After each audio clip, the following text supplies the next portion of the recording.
Hi guys, welcome to another video by Optionables. In this video, we have couple of things lined up. Starting off with, we will be looking at the trades which were taken on Thursday as well as Friday. And then moving on, what we'll be doing is we'll be discussing more about the system. So because of the low VIX environment, there are couple of things or couple of tweaks which you can make to the system. Important point what you should note is these things also come with a disadvantage. So I will also be discussing about the same.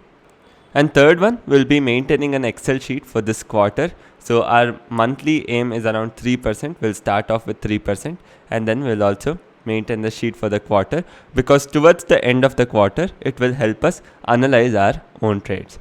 So one important thing what I would like to mention is in Thursday's trade, what exactly happened was the at the money premiums were very low due to low VIX. So since the VIX was around 13, at the money premiums put together, Nifty just gave us around 40 points and odd, and BankNifty was also quite low. It just gave us around 120, 130 points and odd around 2 o'clock. So the premiums were quite low and there was absolutely no scope for big movement, because one wild movement your stop loss gets triggered. So BankNifty even moving 70-80 points is more than enough to trigger your stop loss. Right, so that's the reason what we decided was, instead of shorting this week option, we ended up shorting the next week option, because shorting next week option, theta decay will obviously be there. So if this week option has theta decay, so will the next week option. Only thing is theta decay won't be as intense as it is for this week option. So when it is giving you, when at the money is giving you a total of 130 points, so if BankNifty does not move, you expect this entire 130 points to decay, right? So 130 points is a huge amount.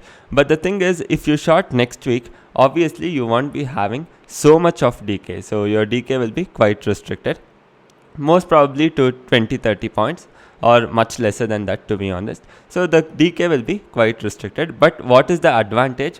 The advantage is the stop loss won't get triggered so quickly. Even though there is a 150 point move, your stop loss will not end up getting triggered. So this is Thursday's trade. You can see that we are at a profit of 49,000 by 215 and we have already taken the trade. We don't have lot of positions open. So this is looking a lot because it is spread across strikes. Otherwise, the positions are quite normal itself. Positions are not very huge. So I'll just resume playing the video.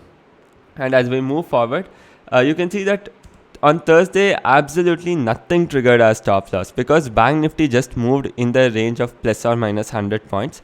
And when BankNifty just moves in the range of plus or minus 100, nothing triggers your stop loss. So what we were doing is we were hedging with the current week option and we were shorting the next week option. So that gave us a lot of margin benefit also. So you can see right over here, we are hedging with the current week option. All this is the current week option, July 1st option. But you can see whatever we have shorted, right? So you can see we have shorted some over here. This is 8 July option, 8 July option. So all the 8 July options are the shorts, whereas it has been hedged with current week option. So our hedging premium is very minimal. I am not paying much for hedging. So this is a big advantage what you have. It's around 230. Our M2M is just around 7,000, 6,000 and so on. And we also go into loss in a while. And now we are currently sitting at a loss of 38,000. That is because BankNifty has just moved around 100 points down. So BankNifty has come from 850 to 714. BankNifty has moved 100 points down. And even Nifty has moved down. But the thing is, none of the stop losses are triggered, because you can see the premiums what they are trading at. So this is trading at 327, 326. And this is trading at 361, 369, and even Nifty is trading at 102 and odd. So, and as we go to 3 o'clock, you can observe that I start adding additional quantity of BankNifty. So by 317, you can see that M2M has significantly gone up to 1,10,000. And here I start clearing. So I start clearing 20% of my quantity, so continuously with the market protection. So I'm squaring off and clearing 20% every time. So again, I clear another 20% of quantity, and you can see my M2M is 1,64,000 now, and it's almost 319, and I further end up clearing some more quantities. So you can see that my quantities have significantly reduced to what I had at 315 or something around 312, whatever I had. So it has significantly reduced. I have only some quantities left now, and our P&L actually touches 2 lakh. So I should have actually come out of some more positions now, but I didn't do that. So M2M will end up actually coming down towards the end. I close everything with a total M2M of 1,70,000 on Thursday. So we only traded next week options previous Thursday. We didn't trade this week option. So you can quite easily tell that it was a very good expiry. We ended up making 1,70,000 just by trading next week option because the premiums were high. So this is with regards to Thursday's trade. Here you can see we have squared off all the positions. We don't have any position open. And this is with regards to Thursday's trade. This week we were extremely busy with making the reports for the quarter end. We didn't focus a lot on recording the video because we were constantly using the laptop because we had to finalize the accounts and make the reports and so on. So that's the reason I have just taken the screenshot of the trade taken on Friday. So I exactly don't have the entire video recording. So I'll just share the screenshot with you. So this is the screenshot. You can see the date here, 2nd July 2021. And I have taken it at 9 p.m. So 9:18 p.m. I have taken the screenshot. And again, here also you can see that we ended quite comfortably and we didn't do any adjustment, trust me. So I will address why exactly that happened in the next section. So you can see that Thursday also we had shorted lot of BankNifty as well as Nifty, and there was some brilliant decay which was happening towards the end because absolutely Nifty and BankNifty didn't go anywhere on Friday except for the last 30 minutes where it went little upside. Apart from that, it was quite normal. Very nice expiry, and for option sellers especially, it would have been a treat. Friday we ended up booking a comfortable 1.25 lakh, 1.7 lakh on a Thursday and 1.25 lakh on a Friday. All in all, we had a quite comfortable 2 days. So the thing I would like to address here is about why exactly the stop loss didn't get triggered on Thursday as well as Friday. So since the premiums were low, we thought of increasing the stop loss from 30% slightly higher to 75%. So there is a small disadvantage as well as an advantage with this. So what is the advantage? One advantage is your stop losses don't get triggered immediately, right? So as the market starts moving in one direction, you can start with your shift adjustment and slowly start coming up till your stop loss gets triggered. So this is one advantage, that your stop loss does not get triggered immediately. So what is the disadvantage? So if you don't do the adjustments well, so if you're not comfortable doing the adjustment, if you keep 60% or 70% as your stop loss, and let's say it goes either way up, hits the stop loss and comes down and hits the other side, your loss is going to be huge. So this is the only disadvantage with keeping a higher stop loss. So if you're not very comfortable with the adjustments, then do not change the stop loss. Stick to 30%. There is absolutely no problem. If you observe, even if it hits the stop loss, you're not going to go under a huge loss, right? So I don't think anybody has gone under a loss like where they have lost around 5%, 7% of their capital in a single trade, unless they have followed the position sizing what we have told. So if you go, for example, one lot for every 2 lakh, I don't think there is anybody who has lost somewhere around 15,000, 17,000 in a single trade, right? Because your loss gets capped, and it will be usually capped to somewhere close to 3 to 4% of your capital, even if it goes terribly wrong. What is the problem of keeping a huge stop loss is, in case if you don't adjust properly and it hits on both the sides, your loss is going to be huge. So I personally wouldn't recommend you to change the stop loss. But if you are comfortable with adjusting, you can consider doing that, because VIX has reached a very low environment and the chances of your stop loss getting triggered is quite high. So that reason being, so you can consider doing it only if you are comfortable, because always look at the downside. On the downside is going to be huge. So always keep that in mind.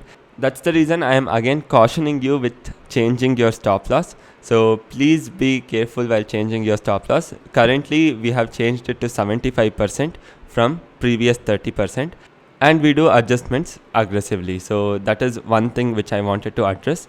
And there is one more thing with regards to adjustments and trade which I want to address, and that is how long or how frequently should you adjust. So what exactly is premium imbalance and when should you do a shift? So let's assume you short something at 100 as well as 100. So this is call option and this is put option. and now the market ends up going down. So what will happen to your PE? So obviously your PE will go up. So let's say it becomes 120 and this becomes 82, right? So should you do a shift now? Should you change it to 100? So should you exit this and change it to 100? So the answer for this is no. So you don't do this right away. Why? Because if there is a small bounce back up, they are anyways going to come back to 99 and 98. So if you do a shift now, it is going to be a problem. So for a small bounce back up, you're going to again have to shift because the premiums get inverted. So you know that if there's a small bounce back, the premiums are again going to become equal. So in such situations, there is absolutely no need to do any sort of adjustment, right? So do not do any sort of shifting. So now for example, let's say this premium ends up becoming 135, whereas this premium ends up becoming somewhere around 68, right? So now what happens if there is a small bounce back, right? So if there is a small bounce back, so the market has fallen further, so that's why PE has gone up, CE has also come down. Now if there's a small bounce back, what is going to happen? This PE leg is going to become somewhere around 110, whereas this CE leg is going to become somewhere close to around 90 rupees, just for example, or somewhere around 85 rupees. So now you see that even though there is a bounce back, even though the market has bounced back up, there is still a difference in premium. So now you know that, okay, if there is this level of imbalance, even if there is a small bounce back, the premiums are not going to meet again or match again. So that time you do an adjustment. Otherwise, there is absolutely no need to do an adjustment for every 20-point difference, 30-point difference. So what do you do now when premiums are like this? What do? You exit this 68 leg and end up shorting a leg at 85. So you have one leg at 135 and one more leg at 85. Now if there is a bounce back, then most likely these two will meet somewhere around 110. So both the premiums will end up becoming somewhere around 110 or 105. So these are the cases when you actually do the adjustment. Otherwise, there is absolutely no need to do any sort of adjustment, just to make sure when exactly you should be shifting. And you only shift when your stop loss has not been triggered. If your stop loss is triggered, you usually take a counter trade.